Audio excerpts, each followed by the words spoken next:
ay magpapalakas kayo ng trabaho at kung tandaan ay matuto ng kailangan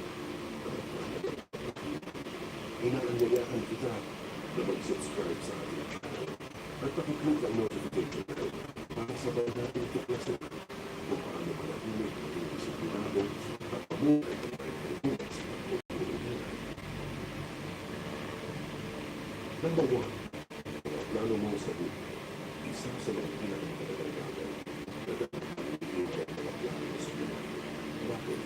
Dahil ang plano ay parang BTS kapag itinalin mo, kailangan mo munang protektahan bago mo ipakita sa buhay. Kung ipagyayan ang buhay, pagalitin kasi ang pagkakulang. Maraming tao ang mahilig magpapilapa. Magninegosyo ako, magkapagin ako ay magsisimula ako ulit. Pero napapansin mo, kadalasan ay isang tao. Hindi dahil kulang sa idea, hindi dahil naubos na ang enerhiya sa magsasalita.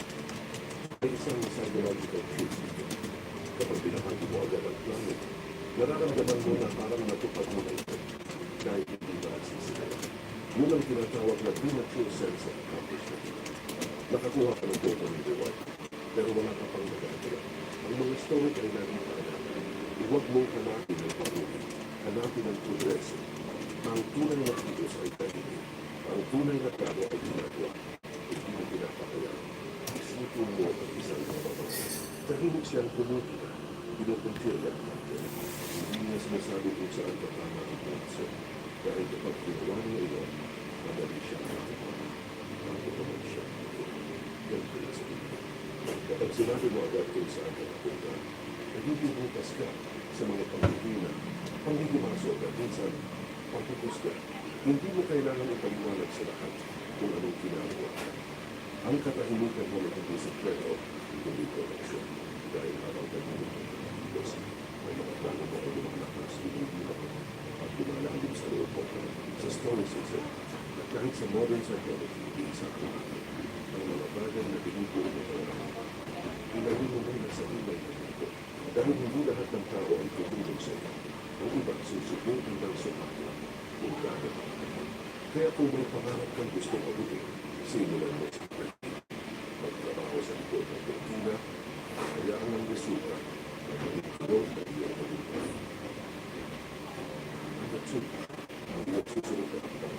Ang ikalawang bagay na dapat mabuti ay ang iyong susunod na akbang. Kapag sinabi mo agad sa iba, kung ano ang plano mong gawin pagkatapos ng bawat ano pa yung proyekto, parang binubuksan mo ang pinto. Thank you so much, back to words. Good morning. Sa bawat desisyon na ginagawa mo, tandaan mo ito. Hindi mo kailangan ipaliwanag ang direksyon mo sa lahat ng iba. Kapag yan, malinaw ito sa iyo. Maraming tao ang hindi nakakaabot sa gusto nila. Hindi dahil kulang sila sa kakayanan, kundi dahil masyado sila tumas sa mga nakikita.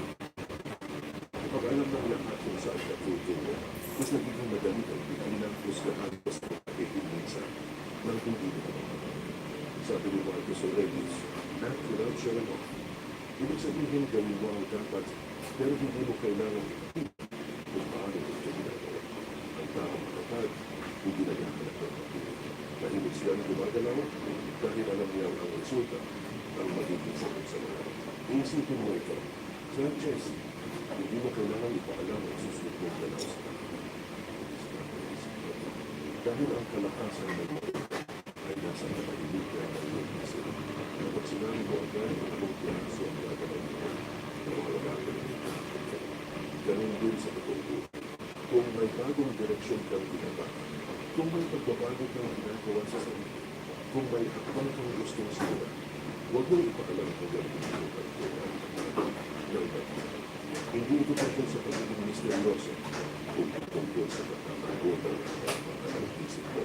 Dahil sa sandaling marinig mo ang bawat kilos mo, magsisimula ang mga tanong, komento, at opinyon na pwedeng makagulo sa momento mo.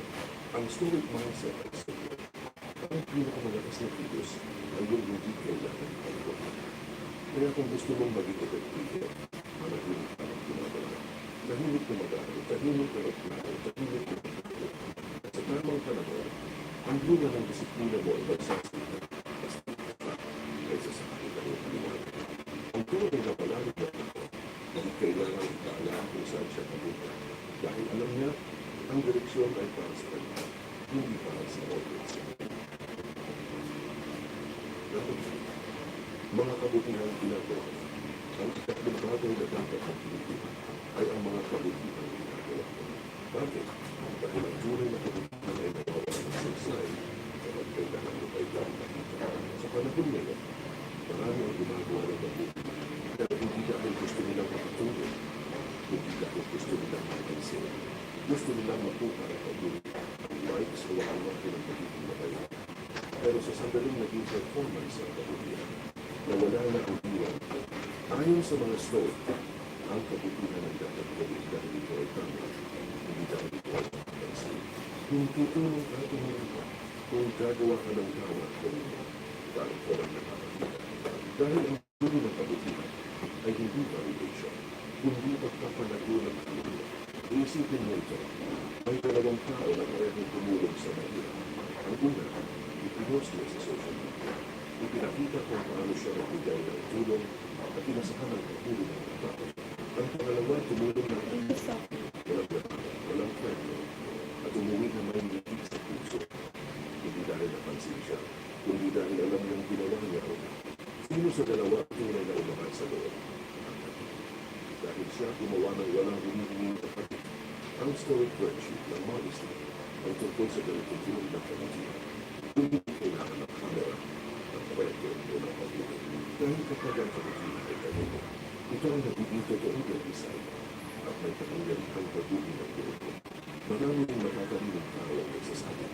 Ang pinakamataas na anyo ng kabutihan ay kung ginagawa mo kahit walang nakakakita. At totoo ito, dahil kapag ikaw ay gumagawa ng tama sa oras na walang nakakakita, doon tunay na nakikita kung sino kapag walang audience. Ang kabutihan ay hindi kanila. Ito ay disiplina ng puso. At kung natutunan mong gumawa ng tama, ay walang kailangan ng alam. Mapapansin mong mas tahimik ang isip mo, mas buo ang loob mo, at mas totoo ang sala mo. Kaya kung gumagawa ka ng kabutihan, huwag mong ipagkunan ang kabutihan ay pakitapos. Kapag tinakpan mo, mas nagahan. Pero kapag inilig mo sa akin, kung tunay naman ang tunay na kabutihan ay hindi nakikita sa mga maraming tao, kundi nararamdaman sa katahimikan ng puso. Number 4, mga kahinaan mo. Ang ikaapat na bagay na dapat mong pilitin ay ang mga kahinaan. Hindi dahil kailangan mong magtanggap ng perfecto, kundi dahil hindi lahat ng tao ay may kakayahan ng pangalagaan ang impormasyon na binabahagi. Sa panahon ngayon, puso ang pagiging open.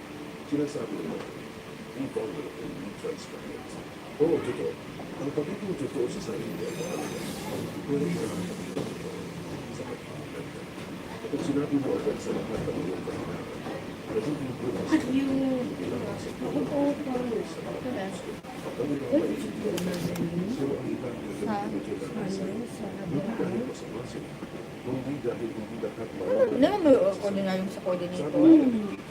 isang Wala story naman ito gani. Sa coordinator. Wala ko gito lang nila. Sabi na ako 50 na kalimutan mo lang.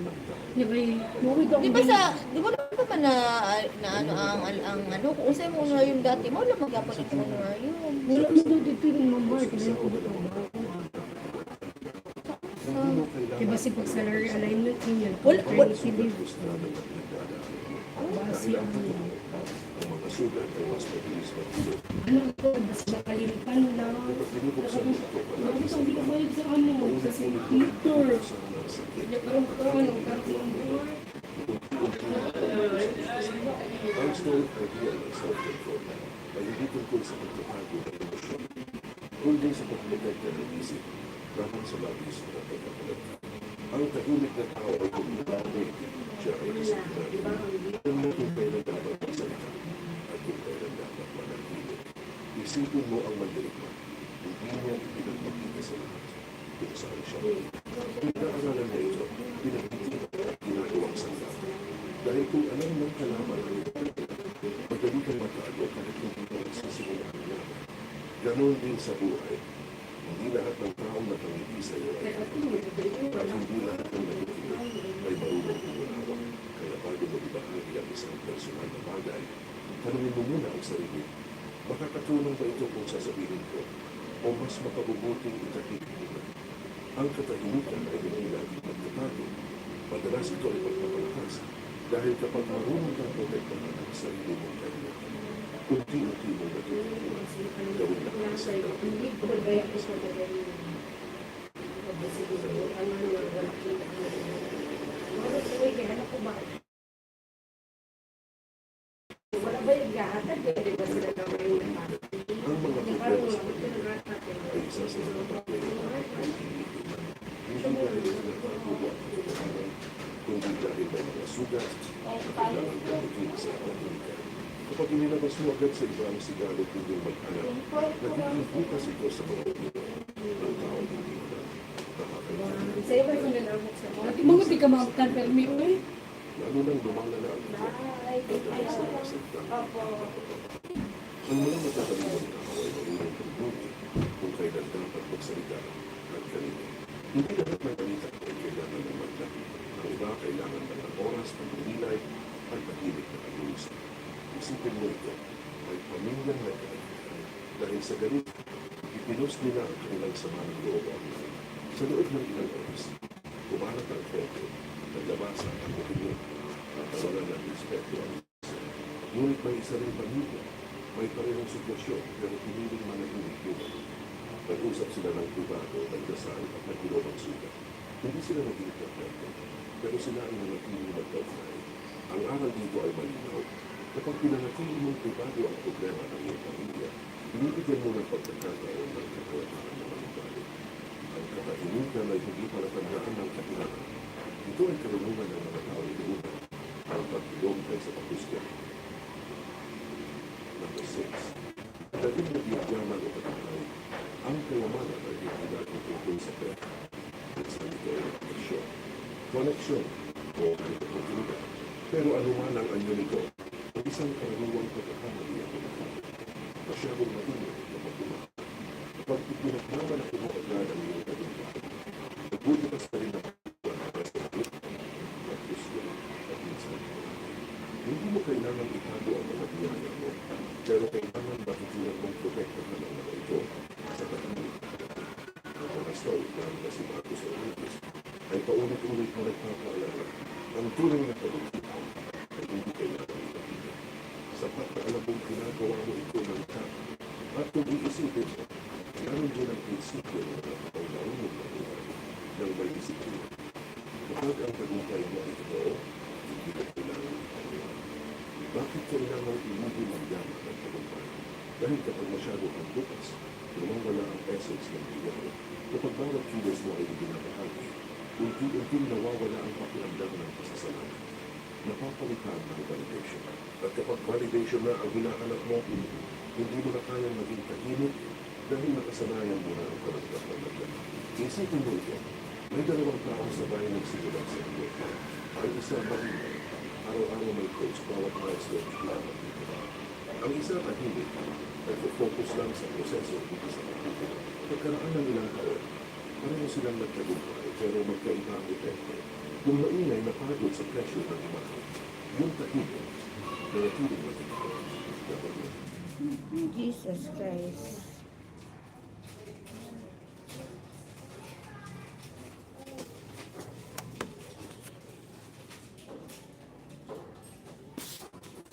Brown out. Aga pa.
La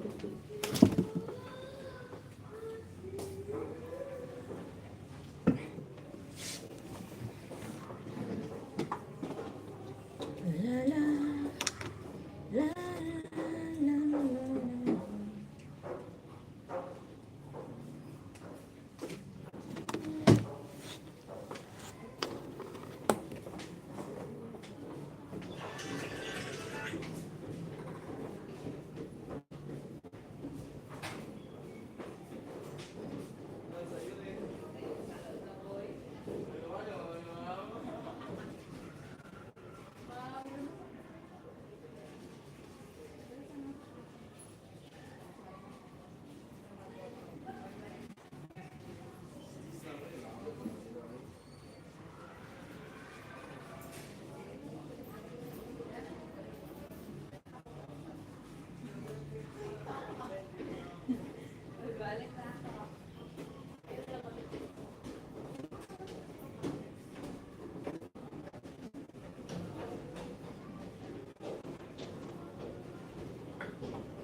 Na na na na la la la la la la la la.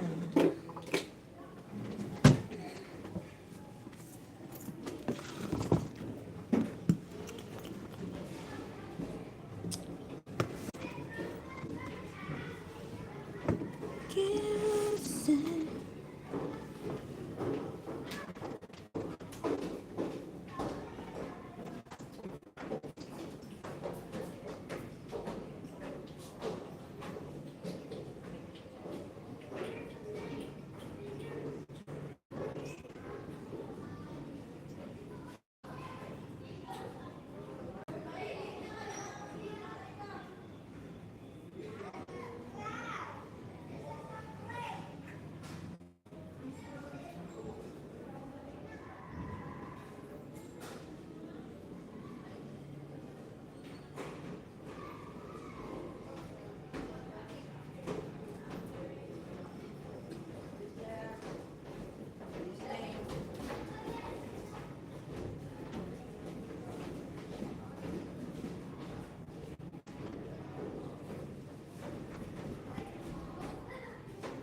Ay, buti naman ang emergency light gang.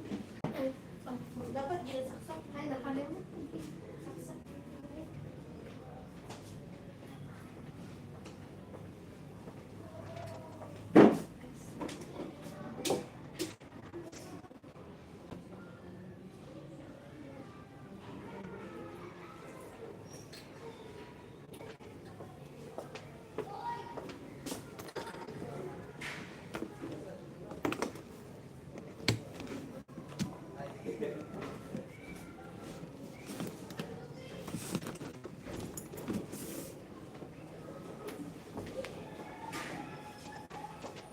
Lang kung naitawin na na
Ganon din ang prinsipyo ng mga taong marunong pamuhay ng may disiplina.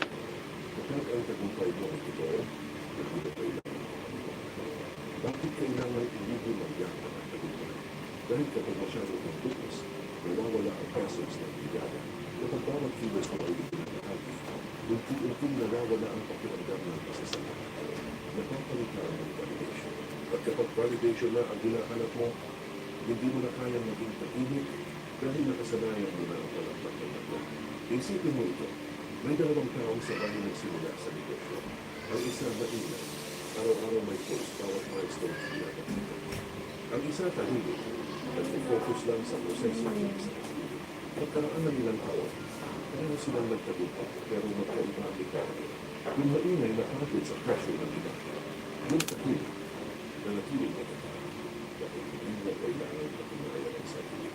Ang tunay na mayaman ay hindi ang taong maraming ipinapakita, kundi ang marunong mag-enjoy sa kanilang nang hindi kailangan ipamarandahan. Ang katahimikan ay hindi kawalan ng kumpiyansa. Ito ay proteksyon laban sa higit, laban sa yaman, at laban sa pagkaligaw ng puso. Kaya kung ikaw ay umakot, tandaan nito. Ang kayamanan ay parang apoy, kapag ikaw mas madaling napansin. At kapag napansin, mas madaling kita ng hangin ng inipit at puso. Pero kapag marunong kang magtago ng apoy, mananatiling ito ng hindi. Hindi kayo huwag na hindi natin papakawin. Tahimik na magpasaya. Tahimik na magtiba. Tahimik na magmarito. Dahil sa huli, hindi mo kailangan ipakita kung gaano ka kaya. Ipakita mo kung gaano ka pamarangal sa pagkakit ito. Number 7. Ang iyong relasyon o love life. Ang tunay na pagmamahal ay kahit. Hindi ito nangangailangan ng madalas na posts. Mahabang captions. Ang public display ang patunayan ng ito. Ang mga pangulong sa ito. Hindi ito ang kanilang relasyon. Kaysa ipagkakalagan ito. Dahil alam nila ang pagmamahal na ibinabagila sa lahat. Na mas madaling makasok ng hindi o binyong ang pili. Kapag ibinubukas mo ang pagkalaman ng iyong pribadong bukan sa pagkakit ito, binibigyan mo rin sila ng pagkakapasok at pinagpo ang sila. At sa panahon ngayon, kung sa kanang atensyon ay parang pera, maraming relasyon ang nauubos sa pagkakalat ng validation kaysa sa paglinang ng connection. Isipin mo ito, may dalawang magkakasip na. Ang isa araw-araw nagpo-post ng perfect heaven moments. Pero sa likod ng kamera, puno ng hindi pagkakaroon ng wala. Ang isa naman, tahimik lang. Walang post, walang buhay.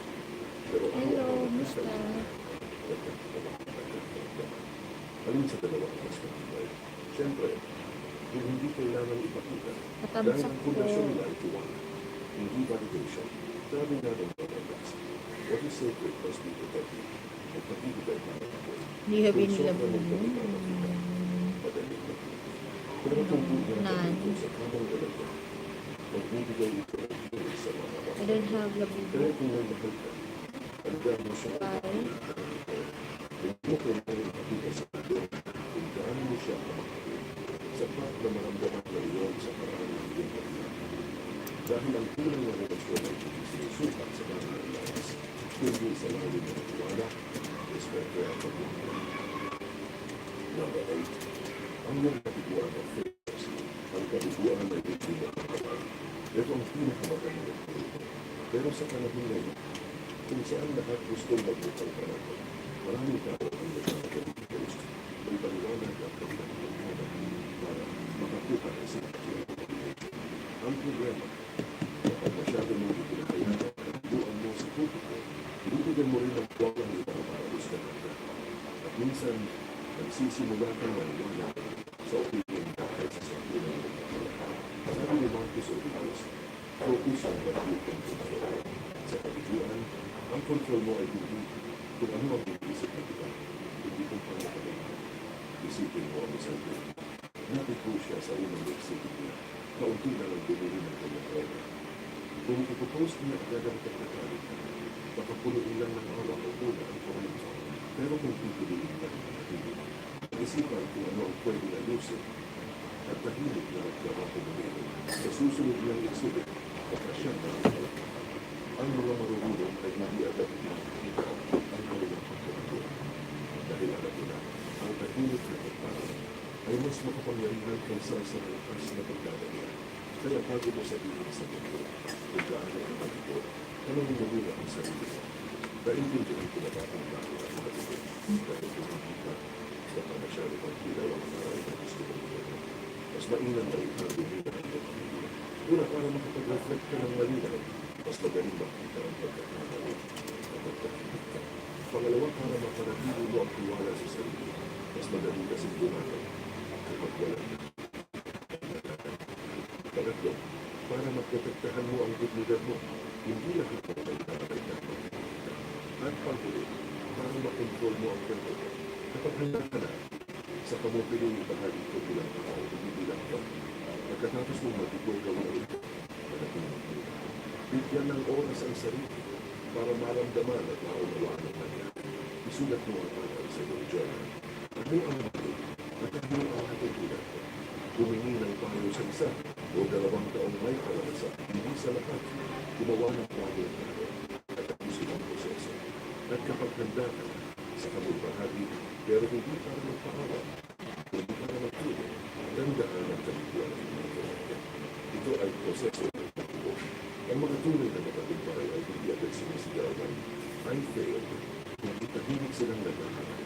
Nagbubuo muli at nagiging mas maganda. Sa huli, hindi mahalaga kung gaano kapabigat o bagsak. Ang mahalaga kung gaano makatahimik ang bagay at matalino sa paraan ng pagpiling ng tao. Ako ay malagaling at sa mga. Isa ito sa mga pinakamangulang itawa. Kapag may nasama sa iyo, may nahila, o may gumawa na hindi makatarungan, at sulat ang gusto mong sumagot. Pero tandaan mo, ang galit na pinakawalan na gagawin para na ako'y matinigan mo, mabilis lumaki at ikaw ang unang masusunod. Sa Stoic philosophy, sinasabi nila hindi Anders, Torres, ibig sabihin, kapag pinayagan mong kontrolin ka ng emosyon, ibinibigay mo ang katulad ng masamba. Sa halip na ikaw ang maghawak ng sitwasyon, ang galit na mismo ang nagbibigta kung ano ang sasabihin at gagawin mo. Kaya ang unang pinakamalaki, kapag mainit ka ang ulo, huwag ka munang magsalita, huwag kang mag-post, huwag kang mag-desisyon. Ang katahimikan sa oras ng ka ay hindi ka hinahapon. Ito ay nakasal ng kaulinan. Ito ay disiplina ng kaulinan. Isipin mo ito bilang isang eksena sa isipin. May tao sa ikaw sa iyo, hinilinsulto ka sa kapwa ko. Sa halip na dumante, tumingin ka lang sa kanya. Huminga ng marami at lumakad. Hindi dahil takot ka, hindi dahil ayaw mong ibigay. Ang kapayapaan mo sa taong hindi, marunong pangalagaan ang sarili ng emosyon. Ganyan kumilos ang isang marunong, tahimik pero malakas, hindi ipas, hindi pinuli ang tamang karamdaman. Narito ang mga dahilan kung bakit dapat mong itago at kontrolin. Muna ang dapat mong pagkakalas. Pinoprotektahan mo ang sarili mo sa pagkakasas. Dahil ang salitang nasabi sa galit ay hindi na pamahalang. Mas malinaw kang makakapag-isip. Pagkubutan mo ang mas nakikita mo kung ano ang tunay ng totoo. Pinapanatili mo ang siguran mo ang marunong magtutulog o palaging nasa taas ng sitwasyon. Pinapakita mo hindi lahat ng laban ay kailangan sa buting isipaw. Kung gusto mong ilabas ang sama ng loob ng mas matalinong paraan, isulat mo muna sa journal. Sabihin mo sa pagkaral ang lahat ng gusto mo sa akin. Pagkatapos basahin mo ulit kinabukasan, mapapansin mo ang ginagawang kanila. Kung may taong makakakatuladan ka, kausapin mo siya ng bumalik hindi sa publiko. Tandaan, kapag tumigil mong manahimik sa gitna ng galit, hindi ibig sabihin na tayo ka. Ibig sabihin nanalo ka sa sarili. Dahil ang tunay na malakas ay hindi mo marunong sumigaw, hindi mo marunong tumahimik, kapag kaya na niyang sirain ang lahat. Pero pinili niya hindi. Number 10. Ang iyong susunod na rin kapag nagtalikay ka. Ito ang lihim na nakakalimutan. Kapag nagsimula ka ng nagtagumpay, mas lalo mong kailangan manatili. Bakit? Dahil ang tagumpay ay parang hindi tumito. Kung ipagyanap ang mga ganap bago na tumagita, magaling mataka. Kapag nagsisimula ka ito, may mga matang biglang makakatigil sa'yo. Hindi lahat ay masarap para sa'yo. Ang ilan maaaring nainggit, ang ilang pagkikitan, at ang ilang gagamitin ang ito at tumabag sa'yo. Kaya ang marunong na tao kapag nagtagumpay, hindi nagmamadali. Ito ang susunod na tayo. Sabi nga rin mga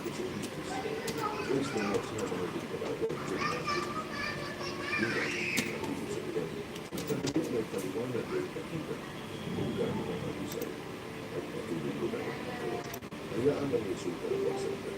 Isipin mo ito. May negosyanteng katulad sa kanan ni Direkta.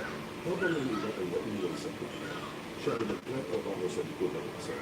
Isang katulad ang lahat ay bago na siyang kumpanya. May bagong sistema, may bagong kalita. Kaya tanungin kung paano niya nagawa, simpleng sagot lang niya. Kakinig lang akong kumilos. Ganyan ang isipitan ng mga marito. Hindi nila ipinagmamalaki ang bawat ito dahil alam nila ng bawat salita ay maaaring maging palalakas sa kanila. Kapag ipinahayag mo agad ang susunod ng galaw, binibigyan mo ng pagkakataon ang mga taong hindi mo kakatulan na. Narito ang mga dahilan kung bakit dapat mong itago magiging next move. Dahil pagkatapos ng pagkakuhan, mapapanatili ang momento. Kapag masyado kang nagsasalita, nawawala ang focus mo sa paggawa. Para maiwasan ang inggit at pagkukusga, hindi lahat ng tagumpay ay kailangang ipaliwanag para maprotektahan ang sarili. Ang impormasyon alam lang ng ilan ay mas ligtas kaysa sa planong alam ng lahat. Para manatiling grounded, ang katahimikan pagkatapos ng tagumpay ay paalala ang tunay na nahuli ay ang iba. Ang stoic mindset ay pinagpipag. Huwag mong hayaan ang kasikatan na sirain ang disiplina. Ang mga dakilang tagumpay ay hindi kailangan ipagsigawan dahil ang tunay na karunungan ay alam kung kailan manahimik ka may dahilan na ay pagmalaki. Kaya sa tunay makakabit ang kamilo, ngumiti ka, pasalamatan ang Diyos. At habang ang iba ay akala sa pagsasalita, ikaw ay akala sa pagkakanda ng susunod ng tampang. Tahimik na ingat at pagkakita dahil tandaan. Ang mga leon ay hindi kailangan lumakilan para malaman mo sila ang kanilang pinag. Ngayon, matapos na natin ang sampung bagay na tatanong, tumako naman tayo sa pinakamahalagang bahagi. Practical application. Haliyan tayo sa katulad. Ay sa ating ang natatang diskusyon na gusto natin. Minsan kasi, pakiramdam natin mas magiging o mas magaan kapag nasasabi ng isa. Pero kapag ang tunay na panahin ay hindi lang masusulat sa galing ng salita, hindi sa galing malahimik sa tamang oras. Kaya kung gusto kong mabilis sa pagkakas, marunong sa mga bagay na dapat mahimik, ito ang ilang praktikal na husbang na pwede sa ilan. Hindi na ang kapagsalita at nalito ang sarili mo, makakatulong ba ito o makakasila? Ang simpleng tanong na yan ay parang filter ng kalimutan. Kapag natutunan mong dahilan ako kapaglakas ng salita, makapansin mong mas tayo na ito. Mas na control sa sarili. Pangalawa, iwasan ang mag-overshare sa social media. Hindi lahat ang nararamdaman ko ang kailangan ng puso. Ang mga bagay na mas mabuti para sa puso at sobrang mabuti. Minsan ay dahilan kung bakit nagiging mabuti natulad.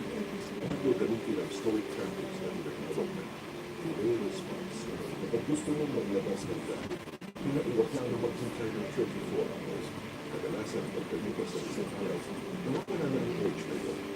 At makikita mo na kung pinagawag ang dahilan sa ito, ang katahimikan ang pagkaligtas sa iyo sa mga bagay na pasasita.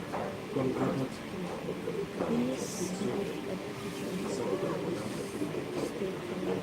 Hindi lahat ng kaibigan ay gano'n pagkalaman ng mga ang sekreto ng mga matatag na tao ay hindi dahil wala silang pinagdadaanan, kundi dahil alam na kung kanino lang dapat magbukas. At panghuli, tandaan mo, ang tunay na malakas ng kaibigan, hindi dahil wala siyang masasabi, kundi dahil alam niya hindi kailangan magbukas. At ako ang pagsasabi, ang katahimikan ay hindi kailangan.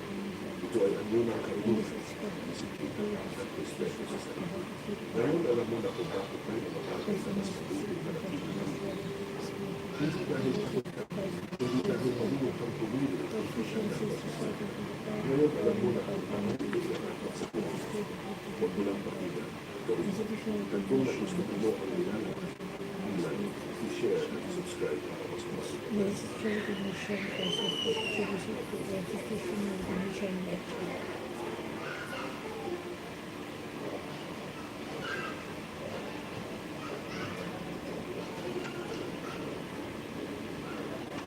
Sa mundo ng pagkakalitan, sa social media, sa trabaho, sa mga relasyon, nagsisigawan para marito. Ito ang sasagot ng curriculum of discipline experts in institution financial assessment and expertise to determine the extent and levels of ETF applicants' competencies. Learning outcome is a statement of what an individual should know and be able to demonstrate after completion of the process of learning. The learning outcomes specified for learning experience must be accessible. It must have appropriate assessment criteria for judging whether the specified learning outcomes have been achieved. The academic standards met when all the learning outcomes and associated assessment criteria have been satisfied. Learning platforms provide a wide range of integrated and interactive online and on-site services that offer information, tools, and resources to teachers, learners, parents, and other educational stakeholders in support, promotion, and enhancement of the delivery and management of teaching and learning taking place in school.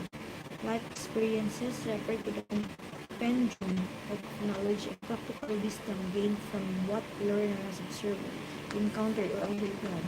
Non-formal learning or education refers to intentional, organized workplace-based training, non-credit courses, and or workshop, the completion of which does not lead to formal credit. Expanded tertiary education equivalency and accreditation program is a comprehensive alternative learning program for tertiary education based on academic equivalency, accreditation, validation, and recognition of prior learning or knowledge and expertise derived from relevant work experiences and from formal, non-formal, and informal training that harness the student's full potential.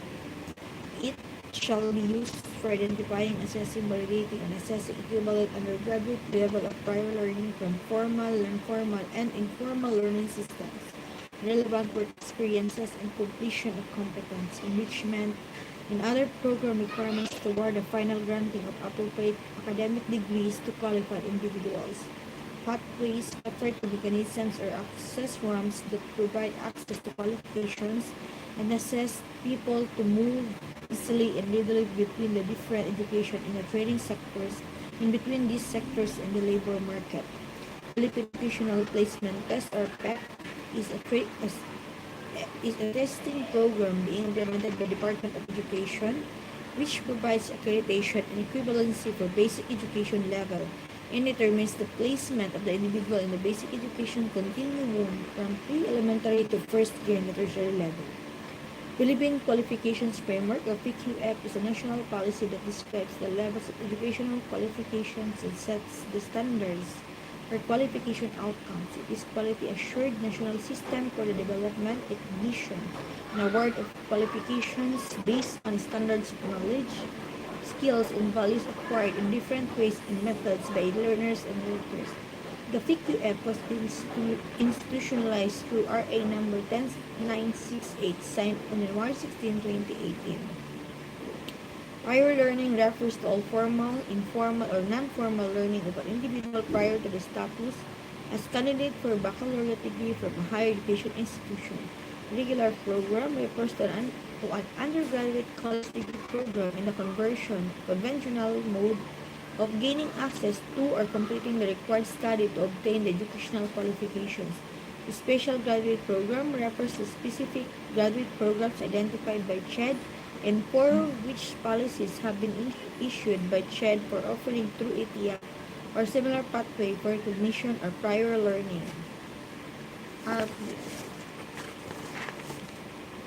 Tertiary education refers to the stage of education following the secondary level and covers post-secondary non-degree diplomas, TVET, and higher education programs including graduate education. Program implementation in higher education institutions. Eligibility requirements for deputization of HES. A public or private HES is eligible for deputization if any of the following is met. Recognized as Centers of Excellence, COE, or Centers of Development in the program of discipline to be offered through ETIAP. For state universities and colleges or SUCs must be at least SUC level 2 and that the appropriate programs to be offered through ETIAP must be awarded a certificate of program compliance or COPC. For local universities and colleges, LUCs must be granted with equivalent external recognition and must have certificate of program compliance for the programs to be offered. In the case of private HEI, the institution is granted autonomous or deregulated status. Autonomous or deregulated status din. CHED may be deputized capable HES or designated ETF centers in regions where now or few HES are offering ETF. For this purpose, a CHED may take into consideration institutions' international recognition or accreditation, performs and licensure examinations, research productivity, faculty recognition, and other similar factors. However, HEIs with pending legal cases, complaints, or issued show cause orders may submit their application only after these matters have been fully resolved. Requisites for ETF implementation to ensure the integrity, quality, and sustainability in the operation of ETF.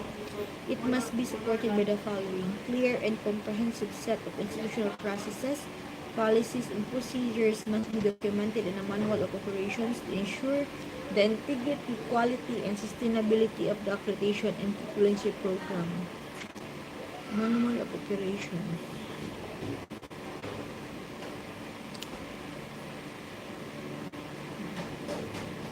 Well-defined competency standards for the degree program serving as the basis for assessing and accrediting formal, non-formal, and informal learning. Structured assessment procedure, tools, and methodologies to evaluate and grant credit for competencies acquired through work experience, life experiences, and training. The system of assessment could be a work-based or competency-based. For work-based assessment, the admitting deputized HEI may require the applicant to submit evidence including but not limited to the following: most recent academic record, diploma, notarized service record, certificate of employment, comprehensive resume, authenticated certificates of completed training and workshops. On the other hand, the admitting deputized HEI may require a submission of evidence, including but not limited to the following for applicants who are currently not employed: most recent academic records or diploma, previous notarized service record, certificate of employment, comprehensive resume, authenticated certificates of completed training and workshop. Rubrics or similar assessment tools to determine the appropriate amount of equivalent credit to be awarded to the candidate. These tools will ensure a systematic evaluation by aligning the candidate's demonstrated training and prior learning with the learning outcomes and standards of the subject or course for which accreditation and equivalency are sought. Competency enrichment programs to ensure that students attain required learning outcomes and meet all academic and professional standards of the degree program. In line with the commitment to provide inclusive and accessible education, HEIs are encouraged to adopt flexible learning modalities to address the diverse educational backgrounds, life experiences, and learning needs of applicants under the ETF. However, HEIs intending to implement ETF programs through open, distance, and e-learning modalities are required to secure a separate authority panel commission prior to program implementation. Additionally, HEIs that plan to issue micro-credential certificates as part of their ETF implementation must also obtain prior approval from the Commission to ensure compliance with national standards and recognition frameworks. A dedicated office with competent trained staff, including a director of focal person, program assessors, internal and external assessors, and examiners with clearly defined rules and responsibilities. The program panel pool of internal and external assessors will undertake the assessment of candidates of applicants to determine the extent and levels of an ETF applicant's competencies. Internal assessors are competent curriculum or discipline expert within the institution. While external assessors are enlisted practitioners and professionals in their field or discipline. A sustainable development plan with budgetary support to maintain and enhance ETF, including provisions for specialized training for staff involved in accreditation and equivalent processing. Comprehensive support services for applicants and candidates, including access to technology, literary resources, and other essential facilities. A system of internal monitoring, review, and evaluation mechanism to ensure the continuous improvement and effectiveness of the ETF.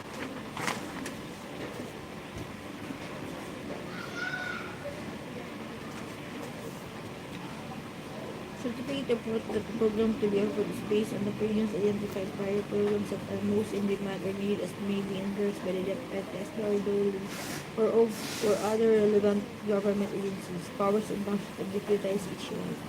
Each year is deputized by CHED shall exercise the following powers and functions in the implementation of PTF. Develop and implement clear policies, procedures, and processes governing PTF, including application, assessment, and equivalency, completion in the awarding of an appropriate academic degree to a learner.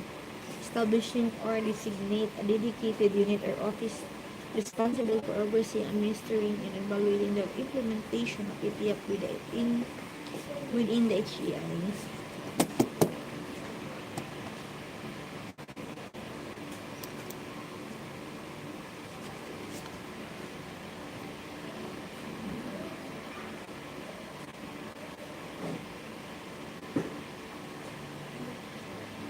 Develop on a continuing basis modes or assessing skills, values, knowledge, and level of competence, including instruments such as written examinations, practical work or demonstrations, and portfolio assessments, in accordance with the PSG set by CHED. Determine and protect schedule of reasonable and applicable tuition fees and other charges related to the program. Develop, maintain, and regularly review assessment tools and methods to evaluate and obtain appropriate academic credits for the competencies demonstrated by applicants. Constitute a panel of internal and external assessors to determine the appropriate equivalency credits for applicants' prior learning experiences. Assess and assign appropriate academic equivalency credits based on an applicant's experience and knowledge acquired from formal, non-formal, and informal learning. Identify deficiencies in an applicant's qualifications that would require competency enrichment, remedial subjects or academic supplementation, or formal coursework as applicable. Set the requirements for the completion of the program and confer the appropriate academic degree upon the learners who have successfully fulfilled all requirements. Create, develop, and adapt flexible learning modalities to accommodate the diverse backgrounds and learning needs of PTF applicants. Submit to CHED the necessary reports and data, including but not limited to enrollment and graduation statistics, tracer studies of graduates, and other relevant information required for monitoring and evaluation of the program. This report is submitted to CHED annually in the third week of March. Additionally, each EIS must provide a website link containing relevant information about the ATF program offerings to ensure transparency and accessibility. Learners' qualifications, admission, and assessment process. Qualifications of individual applying for equivalency and accreditation applicants must meet the following criteria. Filipino citizen residing in the Philippines or abroad, at least 23 years old at the time of application, completed secondary education, high school diploma, ALS accreditation, or Philippine educational placement test, and minimum of 5 years of relevant work experience related to the review industry.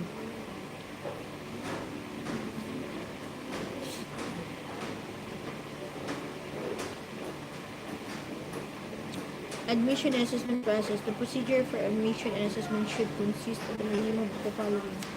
The individual applicant must obtain the application form from any deputized each year or download it from the CHED website.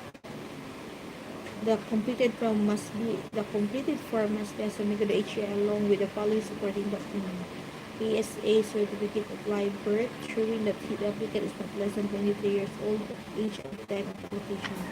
Completion of the secondary school program is evidenced by a high school diploma or the result of the Philippine educational placement test.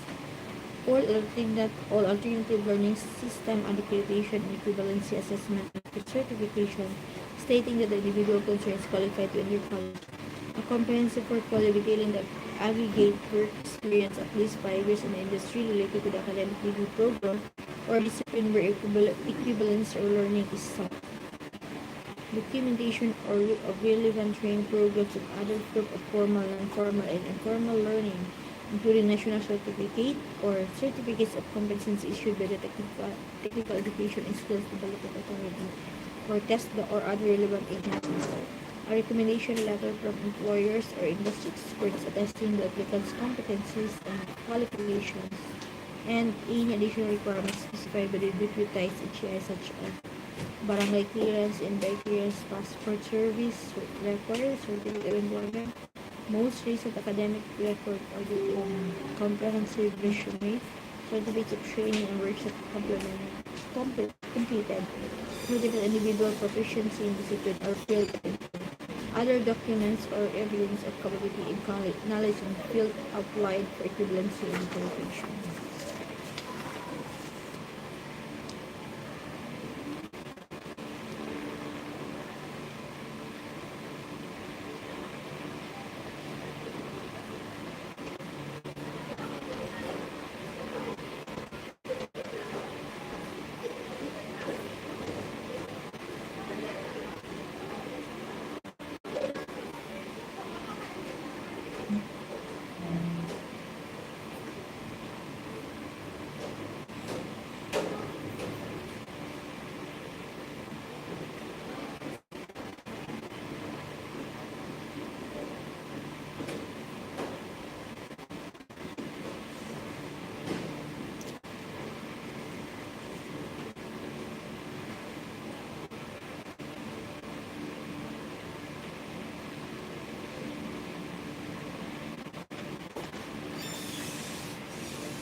Morning.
ngayon, magsimula ka. Minsan, ang pinakamalakas sa tao ay siyang barugo na Stoics. Hindi ito kahinaan, hindi rin ito kawalan ng idea. Ito ay isang sandata, isang anyo ng lakas, isang sekreto na ginagamit ng mga philosopher, mga leader, masters of influence, pati ng mga ordinaryong tao na gustong maging extraordinary. Sa video na ito, samahan mo ako sa isang malalim na paglalakbay. Dadalhin kita sa 10 paraan kung paano gumagana ang silence mula sa Stoicism. Ay nagiging disiplina at dalasan dapat sa emosyon, sa emotional intelligence. Kung paano ang silence ay nagbibigay ka sa mas malalim na koneksyonan, tunay na pakikinig sa power dynamics. Ang sekreto ng mga leader at negotiator na gumagamit ng cross para magkaroon ng influensya sa art of seduction. Paano nagiging misteryoso at mas gaang-gaang ang taong hindi laging nagsasalita sa manners and social grace. Kung paano ang silence ay tanda ng respeto at magandang isa sa atomic habits. Paano nagiging edukasyon ng disiplina at pagbabago ang mga tahimik na sandali. Sa spirituality and faith, ang kapangyarihan ng katahimikan para makalapit sa Diyos at sa ating kaluluwa. Sa creativity at innovation, kung paano sa katahimikan sumisipol ang pinakamalaking ideya. Sa healing at mental health, ang silence bilang gamot at pahinga sa isip. At sa leadership legacy, ang dakilang leader ay may lakas na presensya. Ay, sir. Nagpunta mo ni Ma'am Chari sa ano? Ang haobot itong photocopy dito. Dahil sa video na Ay, ito, lahat pa kayo. Alam mo ito gipagdabot. Ikaw ba ito ng patong photocopier dito, ha? Kita, uy. Oo. 258,000 magurot atong palit. Natay gipagdabot photocopy dito ba? Kalimut mo dito, uy. Natakapalit ang photocopy dito. Asap si Ma'am Chari. Ma'am Chari, unsa daw, anong pwede daw? Or, ipaseparate niya ang income sa photocopy dito. Yun na lang siya. Dapat hindi nagagano itong photocopy. Paano ang paano? Bago magud to. Pero na nagpapapotocopy ito. Dili na po siya na po siya sa sir. Wala na ako dito sa phone. I-check daw. Kaya ano pa to ba? Mahal ba ito ng panitato? Tapos ang kwan sa phone na office ng mga paseparate. Oo, pasaperate lang mo ang income sa photocopier. Halat pinag-Friday lang nila iyan. Oo. Yan lang po, istorya lang po si Ma'am Chari. Tapos ang katong mga paninda na yung ulian. Oo. Retail. Oh, ano lang sa'yo kung pila tong yung ulian dito na lang siya kasi ito diyang bayaran.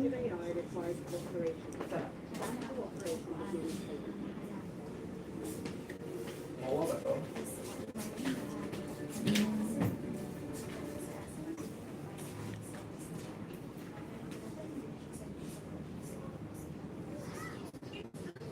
Ay, dito saan ang kaya ka lang dito kay Sir Dan dito sa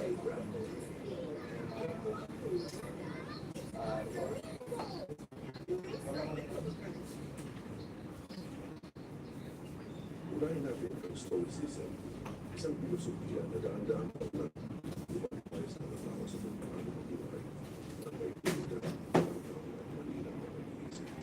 Para sa mga Stoic, tulad ni Marcus Aurelius sa Seneca at Epictetus, ang silence ay hindi lamang simpleng pagdahil daan ang video sa register sa kadasal at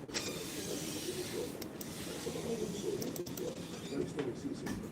Naniniwala sila na may mga bagay na hawak natin at may mga bagay na wala tayong kontrol. Minsan sa mga bagay na tunay nating hawak ay ang ating mga salita. Isipin mo, ang isang salita kapag nailabas natin ang mga kapatid, paano ito makasila ng relasyon, makapagpasigla ng galit, o makapagbukas ng sulat na hindi magdumili. Kaya para sa mga story, silence ay ang yun ang kalipas ng kakayahan ng kailangan at paano magsasalita. Si Marcus Aurelius, ang gumagamit ng at Stoicism, araw-araw ay nakaharap sa gulo, digmahan politika at politika. Pero sa kanyang journal, sinulat niya, kung maaari kang manahimik, bakit hindi? Para sa kanya, mas mainam ang isang sagot na tahimik at pinag-isipan kaysa isang reaksyon mabilis. Kaya puno ng emosyon. Ganon din si Selma. Sinabi niya, kapag galit ka, tumigil ka. Huwag magsalita. Dahil sa katahimikan, lumalabigan ang tuloy ng damdamin. Pakikita namin dito na para sa mga story. Ang katahimikan ay hindi pagkakula sa problema. Ito ay pagiging malakas. Ngayon, gamit ng stoic silence sa buhay natin. Narito rin ang kung mas prefer to react kapag may nagsabi na masakit, huwag kang sumagot react na hindi sa hindi. Katahimikan, lumalaga sa tunay na lakas, ang lakas ay pagiging dapat. Pangalawa, practice journaling in silence. Isang stoic habit ang pagsusulat. Gumamit ng tahimik na oras bawat gabi para itanong sa sarili. Ano ang mga salita na sinabi ko na doon ko makikita kung gaano kahalaga ang tamang paggamit ng kaya. This involves weakness. Sa halip na palaging magbigay ng subukan mong makinig ko na makinig ko, mas marami pa yan. Ang mga story ay naniniwala na mas mahalaga ang paggamit ko kaysa pagpapakita ng paggamit. Treat silence as strength and weakness. Marami sa akin kung ang totoo minsan ang tahimik na tao